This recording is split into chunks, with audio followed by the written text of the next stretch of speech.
We are going out on video chat. Wendel Clark joins us today from, I believe, Toronto, Southern Ontario today. Hello, Wendel. How are you? Good. How you guys doing? We're doing very well. If you listen close, Wendel, you can hear a big whoop just went up from Wendel Clark's Classic Bar and Grill in Saskatoon, where they're having a big watch party today. Hello to Doyle and the crew there. Have you been there to check out your place in Saskatoon, Wendel? You must have in the last year and a bit. Oh, I've been there quite a bit. And actually, I wish I was there right now at lunchtime because my wife made me this salad in a bowl. It's not as good as when I'm in Saskatoon. Well, it is Chicken Taco Tuesday, by the way. That's the special for lunch, Chicken Taco Tuesday. And Wendel, we weren't bringing you on for any breaking news or anything. We just kind of miss you here in your home province and kind of haven't seen you for a while. How are things in the world of Wendel Clark right now? Things are all good. I'm just actually come back. I was up at Yellowknife for Hockey Day in Canada up there for 4 or 5 days. So I'm just starting to thaw out a little bit here in Toronto again. It was a great 4 days up there celebrating our game in minus 40 to minus 20 weather. It was the people are great, and we had a lot of fun with Ron.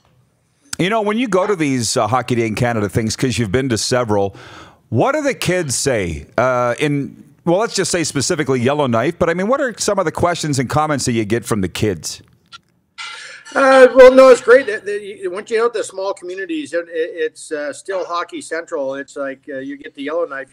You're hockey 10 months a year. The lake's frozen until June, so they love the game and they celebrate the game. And usually the parents have to put the kid into headlock to force them to remember who I was. I've been gone for 20 years, but it's a lot of fun. The communities get together. They have great fun with all the action that's going on in town. We get an alumni game going, have some fun. They fill the rink and really, it's just celebrating our game of hockey and having fun and telling old hockey stories. You know, frankly, I find that, Wendel, very hard to believe because when people heard that people wouldn't know who you were, when people heard you were on the show today, they wanted to come down here to the bunker to get their stuff autographed. And I'm like, no. He's on video. He's in Toronto. So are you able to travel in this country unrecognized? What's it like for Wendel Clark on a day-to-day basis? In Toronto, I can't imagine you could go anywhere still to this date. No, it's all pretty good. Like I say, I'm getting old and bald now. I don't look like my hockey card anymore. A pound a year is what I've gained, I think, since I finished playing. So I'm rounding into shape. So I'm in that kind of shape right now. But it's a lot of fun. It's a great thing about being able to play hockey in Canada. We can get around and celebrate, and everybody loves the game. And the Toronto Maple Leafs are central to the country, not just Toronto. I'm sure you do get a lot of questions about the Leafs. By the way, I don't think you look any different than when you were 15 when I watched it at Notre Dame, but maybe that's just me. You know, with the restaurant, by the way, we're there all the time. What made you want to get into the restaurant business? I know you got them across the country, but are you enjoying that, having your name on a restaurant, which, by the way, are fantastic restaurants? Yeah, no, it's been a lot of fun. It's been, I think, 8 or 9 years now with starting in Toronto, and really just it's an excuse for me to get out in the community in different areas, even in Ontario where they are in the different towns, and then in Saskatoon, Doyle and Bubba do a heck of a job out there, really running a great ship and having the food awesome and treating everybody very well. And that's always a lot of fun to get out and be around, and it's an excuse to get out and to be next to the fans too. We're seeing the comments, Wendel, of Calvington, the love for Calvington and the small town Saskatchewan thing's really cool. But I got to ask you, because I grew up in Wynyard, which isn't that far away. We'd play against Calvington all the time.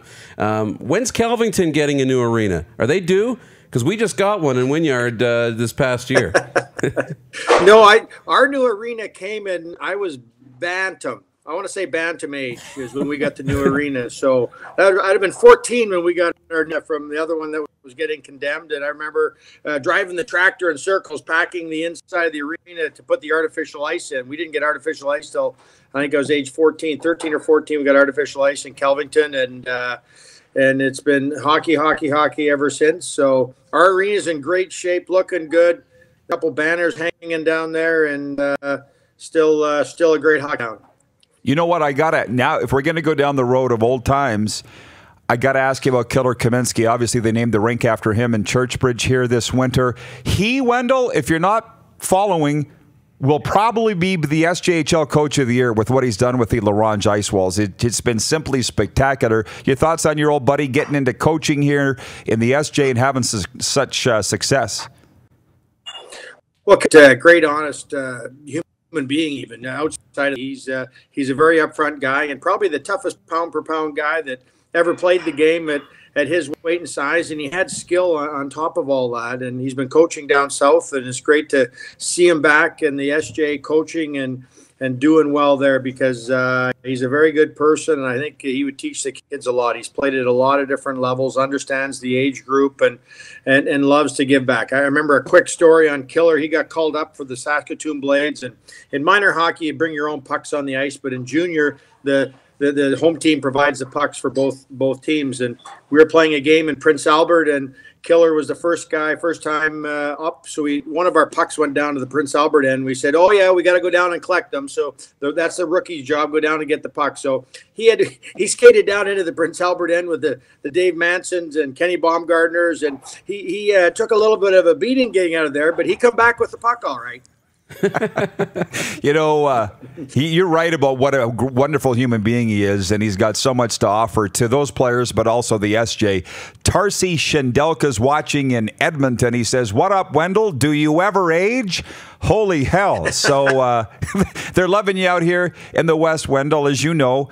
By the way, we talk a lot about that documentary this summer that was on TSN. I can't remember the name of it. You'll have to help me. The toughest fastball team ever. What was the name of the show? Yeah, I can't remember. They did a special on it. All guys were at home at one time there, and we did the special, the toughest fastball team in Saskatchewan. I think you had to have 200 minutes and penalties just to play on the team. Were you happy with the way that all turned out? I mean, we all knew that there was no BS in it. It was all true. I think the rest of the world probably couldn't believe that was actually a thing. But were you happy the way that show turned out?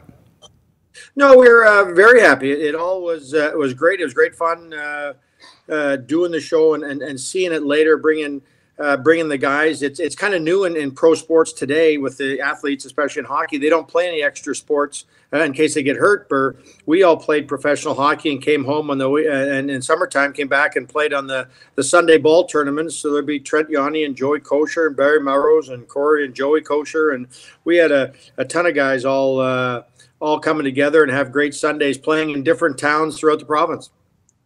I should ask you a Leafs question. I would ask Darren for his, but do you have something on the Leafs, or can I just basically say, are they going to get their act together here? Did this Kyle Clifford and Jack Campbell, is that what it's going to take, Wendel? Well, I'm hoping we got to get consistent. We've played well enough, right? We're just in the playoffs now. We have a ton of skill. We're having trouble in the third periods right now. We can play the first 40 minutes. We can't finish it off. So hopefully, if we can get consistent to play consistent the whole game, we're getting closer. Once our goalie Anderson comes back, he's the main guy. He's our best player, and he holds everything together. And that's the thing we got to get back. But we have to. The game, as you know, changes a little bit come April, May, and June. We have to be a better, stronger-minded team. Play tougher. MO how they built the team, but that doesn't mean you don't go to the tough areas to score goals or stop goals. And they've had a great run. We've got great skills, so hopefully they can pull it together this year and have a playoff run in April, May, and June. The SJHL is watching, and they've written in and said Kevin Kaminsky is a treasure for our province and our league. Thanks as always for the kudos, Rod and Wendel. That's about all I had for you today, Clarkie, unless you got something you'd like to say to your home province and the viewers out here. We just kind of wanted to catch up and see how you're doing. No, it's great to catch up. But this is new. You taught me something new, this video thing. I'm behind in technology. And so to be able to do here, I've heard my head looks even bigger on video on the other end. So I'm hoping you slim. Isn't there a button you put down where you can take a couple chins off my face? Well, I'm telling you, I don't see it. And that's just a Clark thing, man. You should be used to it by now. And filters. For the people that are watching at Wendel Clark's, when are we going to see you again? When are you going to be making an appearance there in Saskatoon? I don't know. I'm usually probably end of the winter. I'll be sneaking out. I never really know.